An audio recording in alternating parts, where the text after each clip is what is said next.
24 мартта Үзәк китапханәдә борынгы чиста яңарыш дип аталган күргәзмә ачылды. Узган ел Татарстан һәм Россия төбәкләре рәссамнары чистайда 2 атна дәвамында борынгы биналар һәм матур урыннарның картиналарын ясады. Әлеге бөтен Россия күргәзмә борынгы чиста яңарыш проектының йомгаклау эшләреннән торган күчмә күргәзмә. Бу биредә шул хәтле матур картиналар безнең республикабызның тарихы күрсәтелгән дип әйтәсем килә, чөнки безнең республикабызның иң элекке шәһәрләренең берсе инде ул безнең Чистай шәһәре һәм менә бу картиналарда шушы Чистайның тарихы чагылдырылган. Проект Россия президенты гранты һәм Татарстан мәдәният министрлыгы ярдәме белән гамәлгә ашырылды. Районыбыз халкы шул хәтле кызыксынып бу күргәзмәнең ачылуына килде.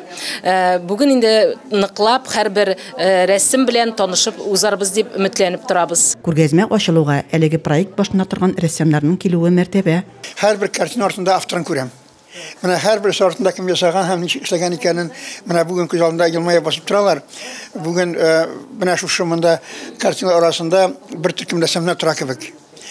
Проектны biz җиңгәннән соң, менә шу эшләрне эшләгәннән соң иң башта нидә Чистайда эшләдек күргәзмәне.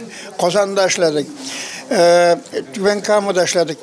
Бөтен җирдә халык менә шушы һавада эшләгән эшләрне күреп куаналар. Борынгы Чистайга багышланган күргәзмә җирле рәссамнар һәм зәйлеләр катнашыннан тантаналы ачылды. Күргәзмә бер атна эшләячәк. Зәйлеләр әлеге форсатны кулдан ычкындырмаслар шәт. Резима Кашапова, Ангелина Санникова, Зәй хәбәрләре.